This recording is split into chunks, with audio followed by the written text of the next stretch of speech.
जय मसीह की। मसीह में मेरे प्यारे भाई और बहनों, मैं आपका भाई सूरज एक बार फिर से आप सभी को सत्य की खोज में स्वागत करता हूं। आज का हमारा कुछ विशेष विषय पर अध्ययन करना रहेगा, क्योंकि हम जानते हैं पाम संडे आ चुका है। तो 2023 पाम संडे के अवसर पर भाई और बहनों आपके समक्ष में इससे संबंधित कुछ तथ्य और सत्य लेके आए हूँ भाई और बहनों। तो चलिए भाई और बहनों, आज इसे हम अध्ययन करते हैं।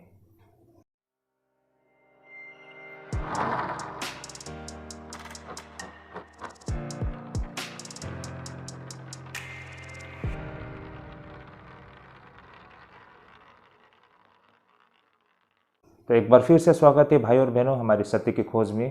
चलिए हम शुरू करते हैं हमारे आज के अध्ययन को। तो हमारा जो अध्ययन करने का रहेगा वो मत्ती रचित सुसमाचार 21 अध्याय 1 से 11 पद। इन वचनों को मैंने आधार बनाया है आपके समक्ष तथ्यों को रखने के लिए। तो भाई और बहनों चलिए शुरू करते हैं।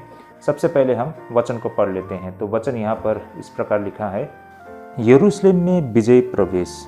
जब वे यरूशलेम के निकट पहुँचे और जैतून पहाड़ पर बेतफगे के पास आए तो यीशु ने 2 चेलों को यह कहकर भेजा, सामने के गांव में जाओ। वहां पहुंचते ही एक गधी बंधी हुई और उसके साथ बच्चा तुम्हें मिलेगा। उन्हें खोलकर मेरे पास ले आओ।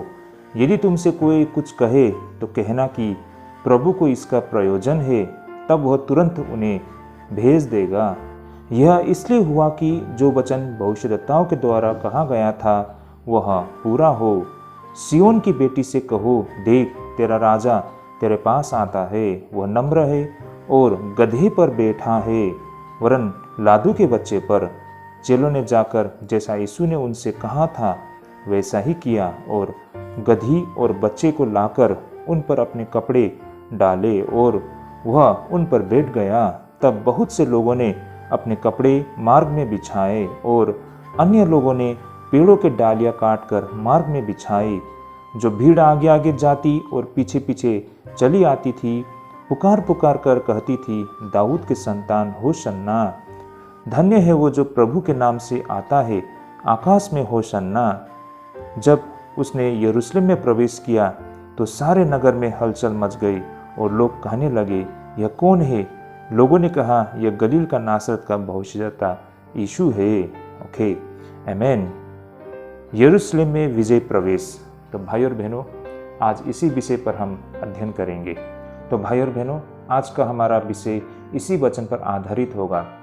भाई और बहनों काफ़ी रोचक विषय है। इससे हम आज कुछ ऐसे 3 तथ्यों को आधारित करेंगे भाई और बहनों। जैसे कि सबसे पहले तो भाई और बहनों प्रभु यीशु के सेवकाई की वो अब आखिरी कार्य की शुरुआत हम होते हुए यहाँ से देख पाते हैं। और दूसरा भाई और बहनों यहाँ पर हम प्रभु यीशु मसीह के इंटेंशन को देख पाते हैं। प्रभु यीशु मसीह गधे पर सवार होकर जब यरूशलेम में प्रवेश करते हैं तो उनका क्या मकसद था, आज इसे भी हम समझने के लिए प्रयास करते हैं भाई और बहनों। और आखिर में एक राजा होने के दावा को हम यहाँ पर देख पाते हैं, the claim of the king. तो भाई और बहनों इस प्रकार ये काफ़ी रोचक विषय रहेगा। हमारी ये आपसे अनुरोध है कि आप सभी अंत तक बने रहिएगा। अगर हम स्किप करते हैं तो कड़ी को हम जोड़ नहीं पाएंगे। साथ ही भाई और बहनों हमारे इस चैनल को जरूर सब्सक्राइब करें ताकि आप तक सही समय में नोटिफिकेशन पहुंच सके और कोई भी वीडियो आप स्किप ना कर पाए। तो भाई और बहनों चलिए हम शुरू करते हैं हमारे आज के अध्ययन को। तो भाई और बहनों जैसे कि हम इन वचनों पर आधारित करते हुए हम यहाँ पर देख पाते हैं पाम संडे, जो आज हम सारे विश्व में सेलिब्रेट करते हैं। उस दिन को जब प्रभु यीशु मसीह गधे पर सवार होकर यरूशलेम में प्रवेश करने के दृश्य को हमें ये याद दिलाती है पाम संडे। भाई और बहनों ये पाम संडे हमें उस दृश्य को याद दिलाती है। उस वक्त लोगों द्वारा खजूर की डालियों को लहराते हुए प्रभु यीशु मसीह की स्वागत और अभिवादन करते हुए हमें दिखाई पड़ती है। और आज तक हम सभी ईसाई सारे विश्व में हम उन घटनाओं को याद करते हुए पाम संडे को पालन किया करते हैं। यह घटना हम ईसाई विश्वासियों को स्मरण कराती है कि हमारे दिलों में प्रभु यीशु मसीह को स्वागत और उनका अनुसरण करने के लिए हमें प्रेरित करती है और हमें इसके लिए हमेशा तत्पर रहनी चाहिए। तो भाई और बहनों आइए इस पाम संडे के अवसर पर हम इन पूरे घटनाओं को हम 3 भागों में समझने के लिए प्रयास करते हैं, जिसमें से सबसे पहला, जैसे मैंने पहले भी कह दिया है, प्रभु यीशु मसीह के सेवकाई की वो अब आखिरी कार्य की शुरुआत अब यहाँ से हमें होते हुए दिखाई पड़ती है। और इस वक्त क्या कुछ होता है इस घटना में, पहले उसे हम समझने के लिए प्रयास करते हैं। तो भाइयों और बहनों, यह पहली बात तो यह फसह के पर्व का समय था। जब प्रभु यीशु मसीह यरूशलेम में प्रवेश कर रहे थे, यह फसह के पर्व का समय था। यही कारण यरूशलेम और आसपास के बहुत सारे तीर्थ यात्री वहाँ पर आया करते थे, जिस वजह से वहाँ पर बहुत बड़ी भीड़ लग जाती। दूसरी बात ये भाइयों और बहनों यह था कि 30 साल बाद वहाँ के जो रोमन गवर्नर द्वारा फसह के पर्व के दौरान यरूशलेम के मंदिर में बलि के लिए चढ़ाए जाने वाले मेमने की गिनती की गई थी, जिससे ये पता चला था कि करीबन 1.25 लाख के आसपास मेमने को वहाँ पर बलि दी गई थी, विशेष करके उस फसह के पर्व के दौरान। तो भाइयों और बहनों, अब यहाँ पर फसह के यह नियम थी कि प्रत्येक मेमने के लिए कम से कम 10 लोगों की एक झुंड होनी चाहिए थी, जिसका अर्थ ये था कि उस फसह के पर्व में करीबन 25 लाख से अधिक लोगों ने यरूशलेम में प्रवेश की होगी, और ये काफ़ी बड़ी संख्या थी भाइयों और बहनों। अगर हम मानव इतिहास में देखते हैं तो कहीं पर 25 लाख लोग उस जमाने में अगर वहाँ पर इकट्ठा होते हैं तो ये काफ़ी बड़ी संख्या मानी जाती है भाइयों और बहनों। तो होता क्या है कि नियमों के तहत प्रत्येक जो वैश्य यहूदी पुरुष होते हैं यरूशलेम के विशेष करके 20 मील के दायरे में जो रहते हैं, उन्हें फसह के पर्व में जरूर आना होता, यानी कि उन्हें यरूशलेम में आना होता था। लेकिन भाइयों और बहनों, यहाँ पर केवल फलिस्तीन के यहूदी नहीं बल्कि दुनिया भर के हर एक कोने से यहूदियों का वहाँ आना होता था। यहूदियों ने अपने सबसे बड़े राष्ट्रीय त्यौहार में भाग लेने के लिए वहाँ लोग आया करते थे। अब यहाँ पर प्रभु यीशु मसीह ने भी इसी अवसर को चुन लिया था अपने संदेश को देने के लिए, क्योंकि वहाँ पर चारों तरफ से अधिक मात्रा में लोग आए होते थे। तो भाई और बहनों, यहाँ पर एक बात को हमें स्पष्ट होना पड़ेगा कि आखिरकार प्रभु यीशु मसीह फसह के पर्व में ही यरूशलेम में क्यों प्रवेश करना चाहते थे। भाई और बहनों, इसके पीछे ये मकसद था कि फसह के पर्व के दौरान सारे विश्व से यहूदी लोग वहाँ पर आया करते थे, और ये उचित समय था प्रभु यीशु मसीह के लिए कि ज़्यादा से ज़्यादा लोगों के बीच में वो अपनी गवाही दे सके। तो भाई और बहनों, इसी अवसर को उन्हें चुनते हुए उन्होंने फसह के पर्व के दौरान यरूशलेम में प्रवेश करने का प्रयास किया था। भाई और बहनों, तो ये बात को हमें सबसे पहले स्पष्ट होना पड़ेगा कि उनका फसह के पर्व के दौरान यरूशलेम में प्रवेश करने का मकसद, उसका उद्देश्य ये था कि ज़्यादा से ज़्यादा लोगों तक पहुंच पाए। जैसे कि हमने बताया है कि वहाँ पर रोमन गवर्नर ने जो सर्वे कराया गया था ना कि वहाँ पर कितने मेमने को बलिदान दी गई है, तो पता चला था कि करीबन 2.5 लाख ना वहाँ पर मेमने को बलिदान दी गई थी। तो इसका मायने ये था कि करीबन 25 लाख से अधिक लोग वहाँ पर मतलब उस पर्व में आए थे। तो कहने का तात्पर्य, एक मेमने को कम से कम 10 से लेकर 20 लोगों के एक झुंड के द्वारा एक मेमने को बलि दी जाती है। तो मान लीजिए 1.25 लाख वहाँ पर जब मेमने को बलिदान दी गई, तो इसका सीधा कैलकुलेशन हम लगा सकते हैं, कम से कम 25 लाख से अधिक लोग वहाँ पर आए होंगे। तो इतने सारे लोग जो सारे दुनिया से आए थे, है ना, चारों कोने से लोग आए थे, तो इन लोगों के सामने यीशु मसीह का ये गवाही काफ़ी हद तक उन पर असर डालती है। तो इसी अवसर को प्रभु यीशु मसीह ने चुना था। भाई और बहनों, आई होप यहाँ तक आप लोग स्पष्ट है। अब आगे हम देखते हैं, यहाँ पर एक और चीज़ को हमें ध्यान रखनी चाहिए। यहाँ पर ये प्रभु यीशु मसीह का सडन डिसीजन नहीं था। उन्होंने अचानक ये निर्णय नहीं लिया था कि वो यरूशलेम को इस प्रकार जाएंगे, बल्कि इन्होंने इस योजना को बहुत पहले से ही तैयार करके रखा था। भाई और बहनों, जैसे कि इस कहानी के जो लहजे हैं उससे ही हमें ये बातें बिल्कुल स्पष्ट होता है ना। जैसे कि यहाँ पर प्रभु यीशु मसीह अपने चेलों को गांव में भेजते हैं उस गधे और उस बछड़े को लाने के लिए, है ना। तो यहाँ से हमें ये बात बिल्कुल स्पष्ट होता है कि प्रभु यीशु मसीह ने उस गधे को बहुत पहले से ही तैयार करके रखा था। और इससे ये बात भी स्पष्ट होता है कि बेशक प्रभु यीशु मसीह के कई सारे जो मित्र बेथानी में रहे होंगे, जिनके साथ प्रभु यीशु मसीह ने पहले से ही ये सारे अरेंजमेंट करके रखे थे। और जब प्रभु यीशु मसीह अपने शिष्यों को उस गधे को लेने के लिए हम भेजते हैं, तो हमें यहाँ पर वही मशहूर वाक्य को हमें दिखाई पड़ती है ना। वो वाक्यांश जो हमें यहाँ पर ये दिखाई पड़ती है, जो कि इस तरह था, गुरु को इसकी प्रयोजन है। जैसे कि भाई और बहनों, हम 3 पद में देख पाते हैं ना, यहाँ पर जिस तरह लिखा है, यदि तुमसे कोई कुछ कहे तो कहना कि प्रभु का इसका प्रयोजन है, तब वह तुरंत उन्हें भेज देगा। तो भाई और बहनों, हमें इन बातों को इस तरह समझना पड़ेगा कि यह वास्तव में उस गधे के मालिक के लिए एक पासवर्ड था भाई और बहनों, है ना। प्रभु यीशु मसीह ने अपने उस मित्र के साथ बहुत पहले से ही इन सारे अरेंजमेंट को करके रखा था, है ना। और उन्होंने कहा था कि जब मैं अपने सही समय आने पर अपने शिष्यों को भेजूंगा, तो वे लोग जब आएंगे तो आपसे ये कहेंगे कि प्रभु को इन गधों का प्रयोजन है। तो जैसे ही ये बातें कहेंगे तो तुम समझ जाना कि मैंने ही उन्हें भेजा है। तो एक प्रकार से ये एक पासवर्ड था भाई और बहनों, प्रभु यीशु मसीह और उस गधे के मालिक के बीच में। तो जब प्रभु यीशु मसीह ने अपने शिष्यों को भेजा, तो उन्होंने इसी पासपोर्ट के साथ उन्हें भेजा। इस तरह भाई और बहनों, जब उस गधे को यीशु मसीह के समक्ष लाया जाता है, तो यीशु मसीह उस गधे पर सवार होते हुए यरूशलेम की ओर बढ़ चले। यहाँ पर तथ्य यह था कि गधे पर पहले कभी सवारी नहीं की गई थी। इसे पवित्र प्रयोजन के लिए विशेष रूप से तैयार की गई थी। अब आगे हम लोगों के हुजूम द्वारा यीशु मसीह की राजा की तरह ग्रहण करते हुए हमें दिखाई पड़ती है। तो भाई और बहनों, इसका क्या मायने हैं? हमने देखा है जब प्रभु यीशु मसीह यरूशलेम में प्रवेश करते हैं, तो हजारों की संख्या में लोगों द्वारा प्रभु यीशु मसीह की स्वागत करते हुए हमें दिखाई पड़ती है। इसका क्या मायने हैं?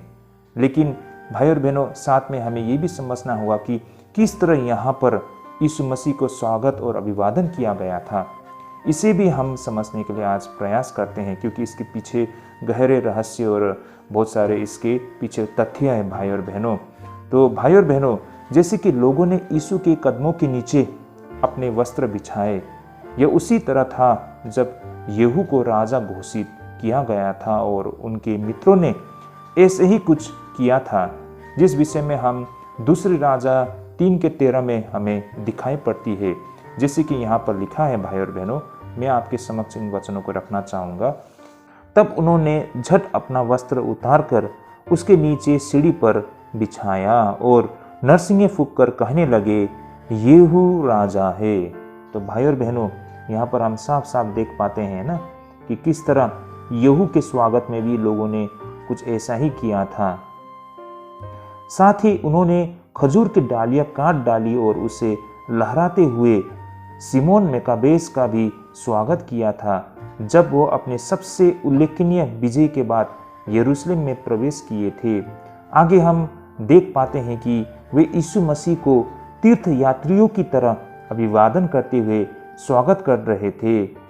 जैसे कि भजन संहिता 118:26 से इस अभिवादन को लिया गया था, धन्य है वे जो प्रभु के नाम से आते हैं, जिसे हम 21:9 पद में भी हम देख पाते हैं। यहाँ पर इनके अलावा भाई और बहनों, लोग यहाँ पर यीशु के आगे आगे चलते हुए पुकार पुकार कर कह रहे थे कि होसन्ना होसन्ना। तो भाई और बहनों, यहाँ पर होसन्ना का क्या अर्थ बनता है? हमें यहाँ पर होसन्ना शब्द को लेकर काफ़ी सावधान रहनी चाहिए। आइए इसे हम मत्ती रचित सुसमाचार 21:9 से हम देखते हैं। जैसे कि यहाँ पर लिखा है, जो भीड़ आगे आगे जाती और पीछे पीछे चली आती पुकार पुकार कर कहती थी, दाऊद के संतान होसन्ना, धन्य है वो जो प्रभु के नाम से आता है, आकाश में होसन्ना। तो भाई और बहनों, यहाँ पर हम ये भी देख पाते हैं कि यीशु के आगे आगे चलते हुए लोग पुकार पुकार कर कह रहे थे कि होसन्ना होसन्ना। तो भाई और बहनों, एक और तथ्य को हमें यहाँ समझना पड़ेगा। यहाँ पर होसन्ना का क्या अर्थ बनता है? हमें यहाँ पर होसन्ना शब्द को लेकर काफ़ी सावधान रहनी चाहिए। ऐसा हम क्यों कह रहे हैं? इसका कारण भाइयों और बहनों यह था कि ये जो होसन्ना शब्द का वास्तविक अर्थ अभी बचा लो, भाइयों और बहनों इस शब्द का वास्तविक मायने ये बनता है कि अभी बचा लो, सेफ नाउ। होसन्ना का सही मायने है अभी बचा लो, सेफ नाउ।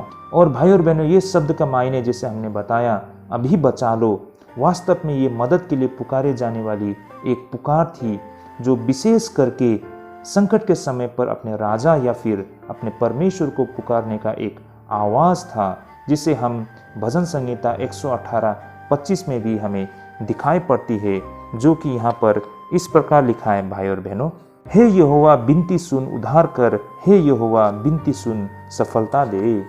इस तरह भाइयों और बहनों यहाँ तक होसन्ना के सही मायने को आप लोग समझ पा रहे होंगे। लेकिन भाइयों और बहनों यहाँ पर और कुछ बातें हमें दिखाई पड़ती है, जैसे कि यहाँ पर आकाश में होसन्ना भी कहा गया है, जैसे कि 9 पद में आप देख पा रहे होंगे, है ना। यहाँ पर अंत में लिखा है कि आकाश में होसन्ना। तो ऐसा क्यों कहा गया है ना, इसका क्या मायने बनते हैं? भाइयों और बहनों इसके मायने स्वर्ग की उच्चतम ऊंचाइयों में स्वर्गदूत को भी परमेश्वर के लिए अब बचाने के लिए पुकारा जाना चाहिए, ऐसा हो सकता है। लेकिन आज समय के गुजरने के साथ ये जो शब्द होसन्ना ने अपना मूल अर्थ को भी खो दिया है, और यह कि ये जो शब्द कुछ हद तक केवल आज देखा जाए तो स्वागत और अभिवादन का आवाज बन गया है। जैसे कि हम किसी की महिमा में जब आवाज लगाते हैं तो हम कहते हैं जय हो जय हो। तो भाई और बहनों जैसे कि हमने देखा है होसन्ना का सही मायने होता है अभी बचा लो, सेफ नाउ, है ना। उस जमाने में ये शब्दों को विशेष करके अपने राजा या फिर परमेश्वर के प्रति वो लोग लगाया करते थे। लेकिन जैसा समय बीत रहा है इसका मायने जो है कुछ और ही बन गया है भाई और बहनों। और विशेष करके आज के समय पहुँचते पहुँचते तो हमें ऐसा लगता है कि शायद ये शब्द अभिवादन का शब्द है या फिर स्वागत करने का एक शब्द है, लेकिन सही मायने में देखा जाए तो इसके मायने कुछ अलग ही बनता है। तो भाई और बहनों हमेशा हमें इन बातों को भी अपने ध्यान में रखना होगा। तो ये था भाई और बहनों कुछ ऐसे तथ्य जो प्रभु यीशु मसीह के ये अंतिम कार्य से संबंधित, जब वो यरूशलेम में प्रवेश कर रहे थे तो वहाँ पर जो कुछ घटना घटी थी उसके पीछे के कुछ ऐसे तथ्य जो हमने आपके समक्ष रखने के लिए प्रयास की है। जो आज हम पाम संडे सेलिब्रेट करते हैं इससे संबंधित जुड़े हुए कुछ ऐसे तथ्य थे। आगे हम देखते हैं भाई और बहनों यहाँ पर प्रभु यीशु मसीह के जो इंटेंशन को, प्रभु यीशु मसीह के गधे पर सवार होकर यरूशलेम में प्रवेश करने के जो मकसद, भाई और बहनों ये मकसद आखिर क्या हो सकता है? ऐसा हमें लग सकता है कि इस पूरी प्रक्रिया में यीशु की ये कार्य करना पूरी योजना के साथ सोच समझ कर की गई हो। भाई और बहनों प्रभु यीशु मसीह लोगों के मन को जगाने के लिए एक ऐसी तरीके को अनुसरण कर रहे थे जो कि भविष्यद्वक्ताओं के तरीकों से बिल्कुल गहराई से जुड़ी हुई थी। ऐसा हम क्यों कह रहे हैं भाई और बहनों?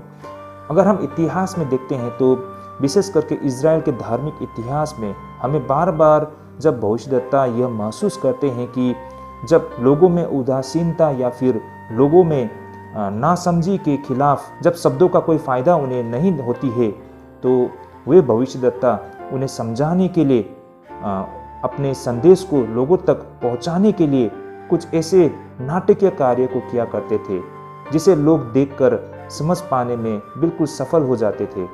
पुराने नियम में हम ऐसे कई सारे उदाहरणों को देख सकते हैं। जैसे कि पहला तो भविष्यद्वक्ता अहिया ने भविष्य की भविष्यवाणी करते हुए एक नाटकीय तरीके को चुना था। जैसे कि उसने एक नया वस्त्र को पहन लिया, फिर निकलकर अकेले में यरोबम से मिलकर अपने पहने हुए कपड़े को 12 टुकड़े में कर दिया और उन टुकड़ों में से उसने 10 टुकड़े यरोबम को दे दी और 2 टुकड़े खुद के साथ रख ली। भाई और बहनों इस नाटकीय कार्यवाही से उसने ये स्पष्ट कर दिया था कि इजराइलियों के 12 गोत्रों में से 10 यरोबाम के समर्थन में विद्रोह करने वाले हैं। उसी तरह भाई और बहनों और एक भविष्यद्वक्ता यानी कि यिर्मयाह ने भी एक बार अपने संदेश को पहुंचाने के लिए बंधन और जुए बनाए और उन्हें अपने गर्दन पर रख लिया था। इस तरह इन नाटकीय कार्यवाही से उसने यह स्पष्ट कर दिया था कि आगे इजरायलियों के लिए गुलामी के दिन आने वाली है, और ये तब पूरा होता है जब उन्हें बेबीलोन में बंदीगृह में ले गए थे।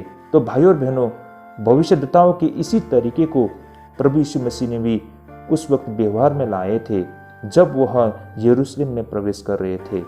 तो भाइयों और बहनों, प्रभु यीशु मसीह का गधे में सवार होकर यरूशलेम में प्रवेश करने के जो नाटकीय कार्य के पीछे के जो मकसद था कि कुछ ऐसे एक्टिविटीज, ऐसे नाटकीय कार्य करके लोगों तक संदेश पहुंचाया जाए, जो कि उससे पहले बहुत सारे भविष्यद्वक्ताओं ने भी की थी अपने समय पर लोगों तक उन सच्चाई, उस संदेश को पहुंचाने के लिए। जब लोग हठी बन जाते हैं, जब लोग नासमझी करते हैं, जब लोग उदास बन जाते हैं, तो लोगों को समझाने के लिए एक सही प्रक्रिया होती थी, जो कुछ ऐसे एक्ट, कुछ ऐसे तरीके से वे भविष्यद्वक्ता किया करते थे।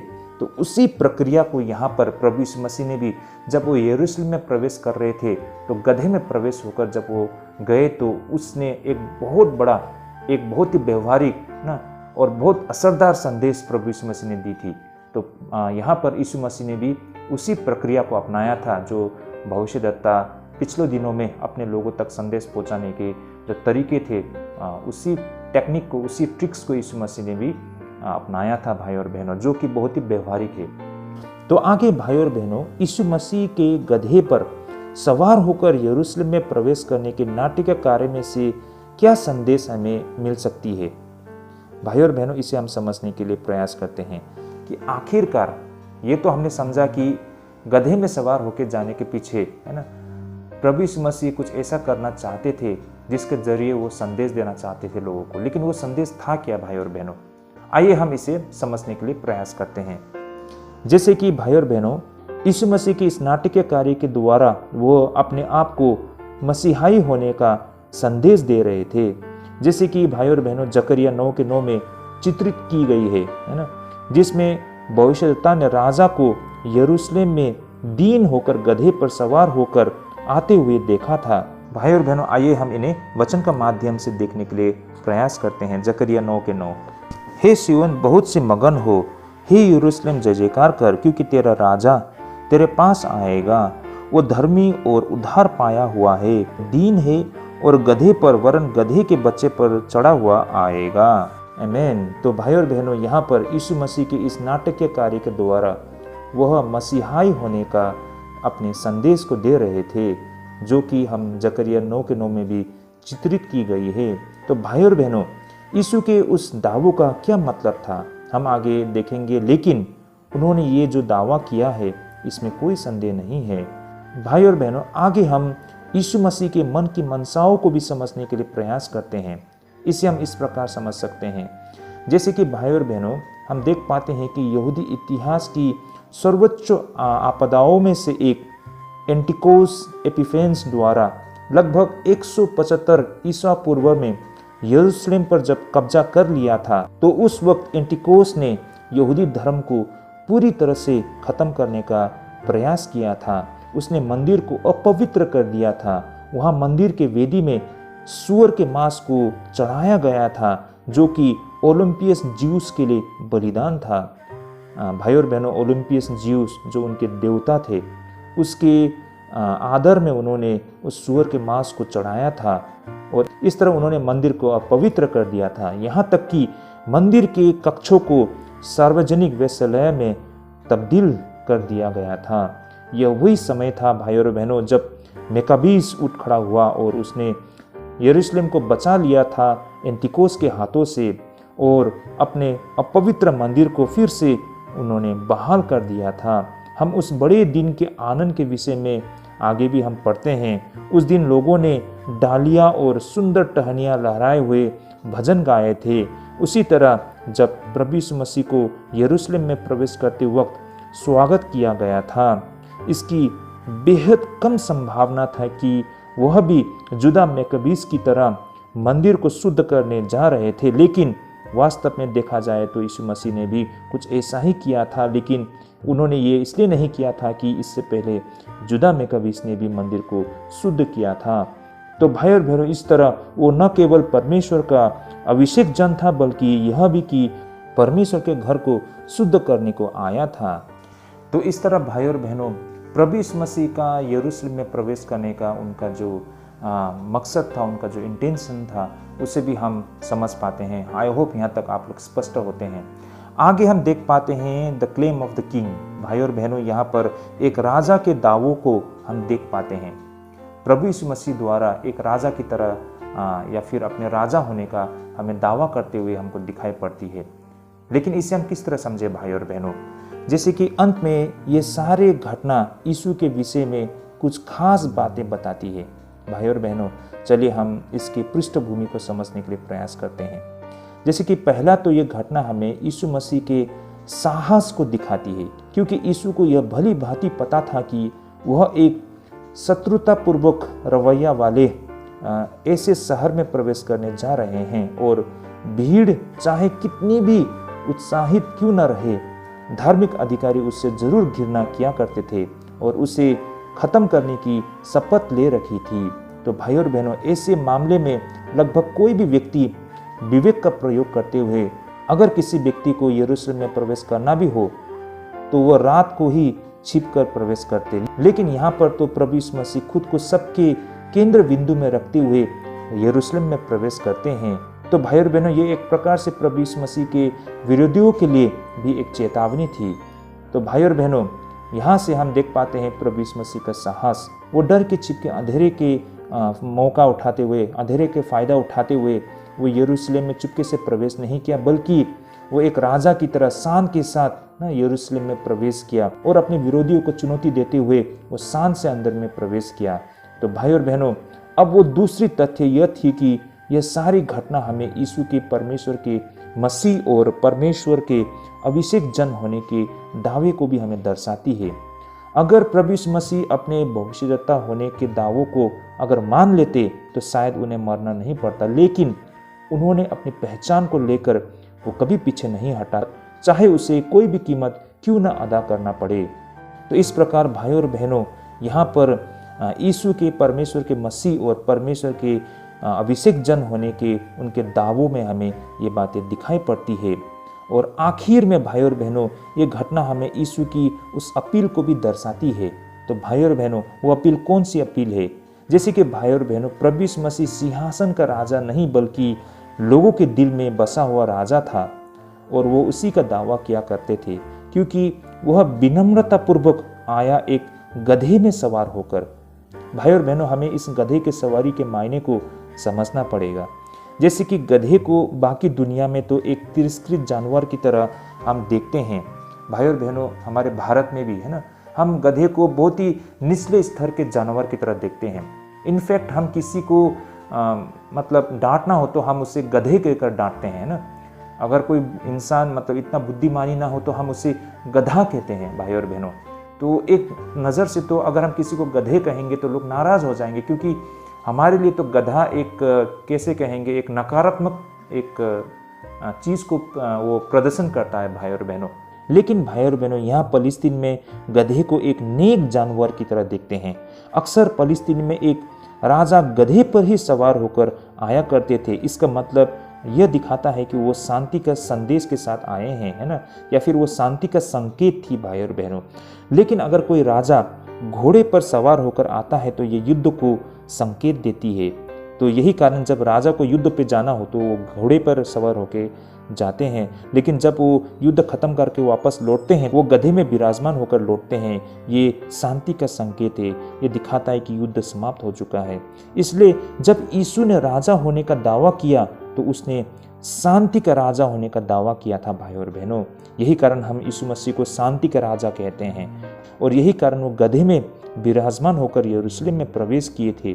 उसने दिखाया कि वो नष्ट करने नहीं बल्कि प्रेम करने को आया था, किसी की पाप की निंदा करने नहीं बल्कि लोगों की मदद करने के लिए आया था। वो हथियारों के बल पर नहीं बल्कि प्रेम के बल पर लोगों को जीतने आया था। तो भाई और बहनों, यहाँ पर हम एक ही समय पर यीशु के साहस, यीशु के दावे और यीशु की अपील को देख पाते हैं। यह मनुष्य के लिए अपने खजाने के भंडार नहीं बल्कि अपने हृदय को उसके लिए खोलने का एक अंतिम निमंत्रण था। भाई और बहनों, तो ये था भाई और बहनों पाम संडे की जो हकीकत, इससे संबंधित कुछ ऐसे तथ्य, आई होप आप लोग इस सत्य को समझ पा रहे हैं। तो जब आज हम पाम संडे को सेलिब्रेट करते हैं तो इन बातों को हमें ख्याल रखना बेहद ज़रूरी है भाई और बहनों। आखिरकार प्रभु यीशु मसीह गधे में ही सवार होकर क्यों यरूशलेम में प्रवेश किए थे, क्यों वो फसह के पर्व में ही वो यरूशलेम में प्रवेश किए थे। इन सारे बातों को हमें जब अध्ययन करते हैं, पाम संडे को सेलिब्रेट करते हैं, या फिर किसी को आप पाम संडे के विषय में बताते हैं, तो इन सारे तथ्य को जरूर बताइए।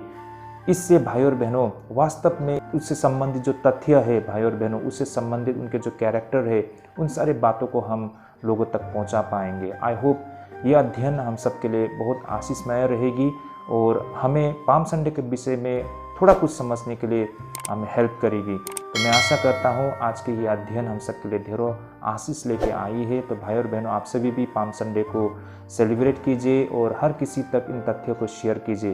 प्रभु आप सभी के साथ रहे, प्रभु आप सभी को ढेरों आशीष करे। जय मसीह की।